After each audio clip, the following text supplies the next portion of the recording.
എനിക്ക് ഈ പുളിച്ച സാമ്പാർ കഴിച്ച ശീലമില്ല. ഇറച്ചി മീനൊന്നും ഇല്ലാതെ.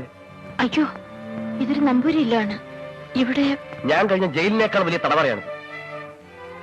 ദേഷ്യം തോന്നരുത്. നിർബന്ധം അച്ഛാ, ഞാൻ ഉണ്ടാക്കി തരാം. നിങ്ങൾ ആ വക്കീലിനെ ഒന്ന് കാണണം ഉടനെ. ഒരു ഫോണിന് ഞാൻ പറഞ്ഞിരുന്നു. ഒരു ടെലിഫോൺ ഇവിടെ ഏർപ്പാടാക്കി തരാൻ. പിന്നെ വിസ്കിയോ ബ്രാൻഡിയോ എന്തെങ്കിലും. ഇല്ലെങ്കിൽ എനിക്ക് ഇവിടെ ഒന്ന് ഭ്രാന്ത് പിടിക്കും. ഒന്ന് പതുക്കെ, അച്ഛൻ ഉറങ്ങിയിട്ടുണ്ടാവില്ല. ആരാ അത്?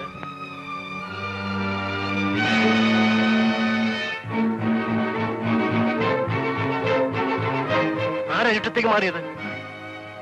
പറയും. അച്ഛാ, ഞാൻ കേട്ടു ഒരു ആണിന്റെ ശബ്ദം. അത് എന്നോട് ക്ഷമിക്കച്ച. മോളെ, പ്രായം കവിഞ്ഞിട്ടും പെൺകുട തരാവാതെ നിൽക്കണ നിനക്ക് ഒരു പുരുഷനുമായി ബന്ധപ്പെടാൻ മോഹമുണ്ടാവും. മനസ്സ് നിയന്ത്രിച്ചാലും ശരീരം കൊതിക്കും. ഇല്ലച്ച, എന്നെ തെറ്റിദ്ധരിക്കരുത്. പിന്നെന്താ ഞാൻ കണ്ടത്?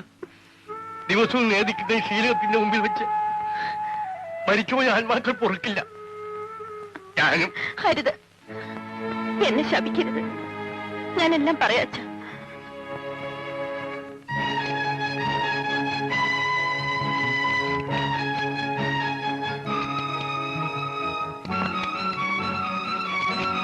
പറഞ്ഞാൽ ഒരിക്കലും സമ്മതിക്കില്ലെന്ന് കരുതിയ ഞാൻ അച്ഛനറിയാതെ നമ്മുടെ ഉണ്ണിയെ കൊന്നവരോട് പകരം വിട്ടാൻ വേറെ വഴിയില്ല. ഈ വഴി അപകടമല്ലയോ മോളെ? എനിക്കെന്തോ ഭയം തോന്നുന്നു. തിരുമേനി, നിങ്ങളെക്കാൾ കൂടുതൽ ഭയപ്പെടേണ്ടവൻ ഞാനാണ്. ജയിൽ ചാടിയ ഞാൻ ഇവിടെ കഴിയുന്നത് നിങ്ങളുടെ മകനെ ഓർത്താണ്. ആ കുട്ടിയെ ഉലക്ക കൊണ്ട് ഇടിച്ചുരുട്ടി ചതച്ച് ഇഞ്ചിഞ്ചായി കൊല്ലുന്നത് കണ്ടവനാണ് ഞാൻ. അവരെ തൂക്കിലേറ്റാൻ എന്റെ സഹായം നിങ്ങൾക്ക് ആവശ്യമില്ലെങ്കിൽ ഞാൻ പോകാം. അരുത്, അരുത്. എന്റെ മകൾ ചെയ്തത് ശരിയാണ്. നിങ്ങൾ ഇവിടെ താമസിക്കൂ, ഞങ്ങളെ സഹായിക്കൂ. സത്യരാജന്റെ ജയിൽ ചാട്ടത്തെ കുറിച്ച് എനിക്ക് ചില ധാരണകളൊക്കെ ഉണ്ട് സർ. അവനെ സഹായിച്ചവർക്കെതിരെ ശക്തമായ നടപടികൾ എടുക്കണമെന്നാണ് എന്റെ അഭിപ്രായം. I also agree with you. അതിനിടയ്ക്ക് കാരണമില്ലാതെ എന്നെ ട്രാഫിക്കിലേക്ക് മാറ്റിയിരിക്കണം സർ. ആര് പറഞ്ഞ കാരണമില്ലെന്ന്? മിസ്റ്റർ ബൽറാം, ട്രാഫിക്കിൽ നിങ്ങളുടെ സേവനം ആവശ്യമുണ്ട്. സിറ്റിയിലെ തിരക്കും വാഹനങ്ങളുടെ മത്സരോട്ടവും അറിയാമല്ലോ. അത് നിയന്ത്രിക്കാൻ നിങ്ങളെപ്പോലെ ഒരു ഓഫീസറെ ചുമതലപ്പെടുത്തിയതിൽ എന്താ തെറ്റ്? സാർ, ഞാൻ ഇനി ഒരു പരാതി എനിക്ക് കേൾക്കണ്ട. പൊയ്ക്കൊള്ളൂ. Balu, please go.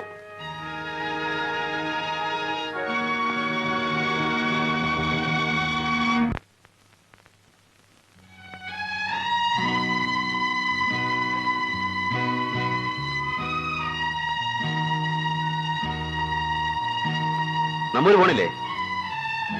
പോയിക്കോളൂ.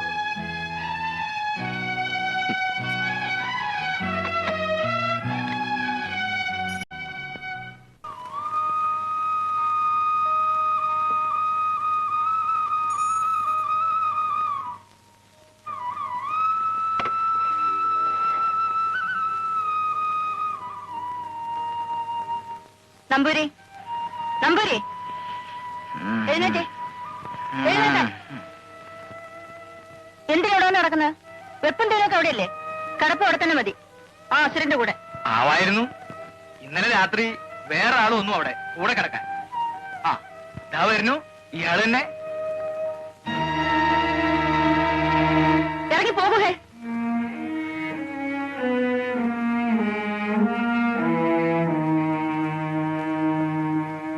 ദേശവും സഹാരമൊക്കെ എന്റെ അടുത്തല്ലേ ഉള്ളൂ. ഇവിടെ വയ്യല്ലോ. ഇഷ്ടകാരിയല്ലേ? അമ്പലത്തിൽ നിന്ന് വരികയായിരിക്കും അല്ലേ? ഞാൻ അതെ. ആ പ്രസാദവുമായിട്ട് ഇങ്ങോട്ട് വരരുത്. ഈ ഉമ്മർത്ത് കയറരുത്. രാധേ, ഞാനും നീയും അങ്ങനെ കഴിഞ്ഞിരുന്നവരാണ്. എന്റെ ഉണ്ണി നിന്റെ കൂടി അനിയനാണെന്നാണ് ഞാൻ കരുതിയിരുന്നത്. അവനെ കൊലയ്ക്ക് കൊടുത്ത ദുഷ്ടന്റെ കൂടെ കഴിഞ്ഞിട്ട്. ഇല്ല രാധേ, അദ്ദേഹം ഒരിക്കലും അത് ചെയ്യില്ല. നിനക്ക് അങ്ങനെ പറയാൻ നോക്കൂ. പലതും ഞാൻ കേട്ടിരുന്നു നിന്നെ പറ്റി. എന്നാൽ ഇത്തരം ഒരു മനുഷ്യന്റെ കൂടെ നീ ഇല്ല. ഇനി നാം തമ്മിൽ കാണണ്ട. പോയിക്കോളൂ രാധേ. പോകാൻ പോകാം. അതിനു മുൻപ് എനിക്ക് പറയാനുള്ളത് കൂടി നീ കേൾക്കൂ. എനിക്കൊന്നും കേൾക്കണ്ട. കേൾക്കണം. ഏൽപ്പിച്ചിട്ടേ ഞാൻ പോകും. പലപ്പോഴും ഞാൻ നിന്നോട് പറയാൻ ഒരുങ്ങിയതാ, കഴിഞ്ഞില്ല. ഒരിക്കൽ ഒരാളോടെങ്കിലും തുറന്നു പറയാതെ എനിക്ക് സ്വസ്ഥത കിട്ടില്ല, എനിക്ക് സ്വസ്ഥത കിട്ടില്ല രാധേ.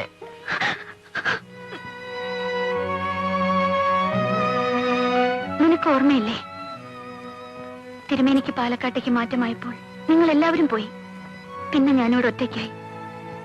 എന്റെ പാർട്ട് ടൈം ജോലിയൊന്ന് സ്ഥിരമാക്കി കിട്ടാൻ ഞാൻ പലരെയും സമീപിച്ചിരുന്നു. കൂട്ടത്തിൽ ചന്ദ്രദാസൻ വലിയ നേതാവാ. ചന്ദ്രാജിന്ന് വിളിക്കും. അങ്ങേര് ശുപാർശ ചെയ്യാമെന്ന് പറഞ്ഞ എന്നെ തിരുവനന്തപുരത്തേക്ക് കൂട്ടിക്കൊണ്ടുപോയത്. എനിക്ക് വളരെ വേണ്ടപ്പെട്ടൊരു കുട്ടിയാണ്. ചെയ്യാൻ കഴിയുന്നതിന്റെ മാക്സിമം സഹായം ചെയ്തിരിക്കണം. ചന്ദ്രാജി പറഞ്ഞാൽ പിന്നെ ചെയ്തു കൊടുക്കാതെ പറ്റുമോ? അപ്പോ നിങ്ങൾക്ക് ചോദിക്കാനും പറയാനും ഒക്കെ കാണുമല്ലോ. I mean interview. 11:30 എനിക്ക് മിനിസ്റ്ററുമായി അപ്പോയിന്റ്മെന്റ് ഉണ്ട്. ഞാൻ റെസ്റ്റ് ഹൗസിൽ കാണാം. സീത പരിഭ്രമിക്കണ്ട. സുകുമാരൻ നായര് സ്വന്തം ആളായിട്ട് കണ്ടാ മതി. എന്നാ ഞാൻ ഇറങ്ങുന്നു. സർട്ടിഫിക്കറ്റ് എല്ലാം ഫയലിലുണ്ട്. അതൊന്നും എനിക്ക് കാണണ്ട. ഇതൊരു ലേസൺ ഓഫീസാണ്. കമ്പനിക്ക് താല്പര്യമുള്ള പല ഗസ്റ്റുകളും ഇവിടെ വരും. അവരെ കാര്യമായി സ്വീകരിക്കുക, വേണ്ടപ്പോ അവരെ ഒന്ന് എന്റർടൈൻ ചെയ്യുക. അതിനുള്ള യോഗ്യത കുട്ടിക്കുണ്ടെന്ന് ഈ ശരീരത്തിൽ എഴുതി വെച്ചിട്ടുണ്ടല്ലോ. എന്താ നിങ്ങൾ പറയുന്നത്? ചന്ദ്രാജ് നാട്ടിൽ നിന്ന് ഫോണിൽ വിളിച്ചപ്പോ ഞാൻ എല്ലാം വിശദമായി പറഞ്ഞിരുന്നു. പിന്നെന്താ ഒരു മനസ്സിലാകായിക? കണ്ടറിഞ്ഞു നിന്നാൽ അതിൻ്റെതായ മെച്ചമുണ്ടാവും. പരിഭ്രമിക്കണ്ട, ഇവിടെ വേറെ ആരുമില്ല.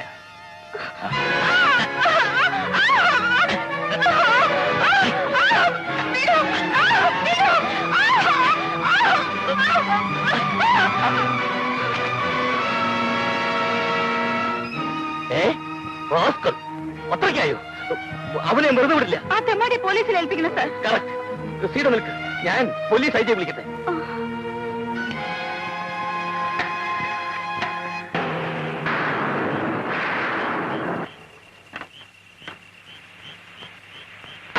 വാ.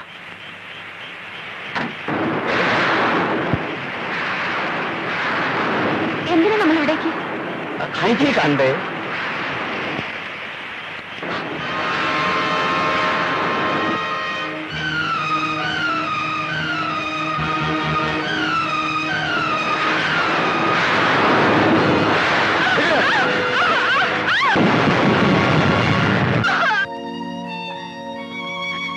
പിന്നീട് എത്ര പേർ അവിടെ വന്നെന്നോ എത്ര ദിവസം അവിടെ കഴിഞ്ഞെന്നോ എനിക്ക് ഓർമ്മയില്ല. അതിനിടയ്ക്കാണ് അവിടെ പോലീസ് റെയ്ഡ് ഉണ്ടായത്.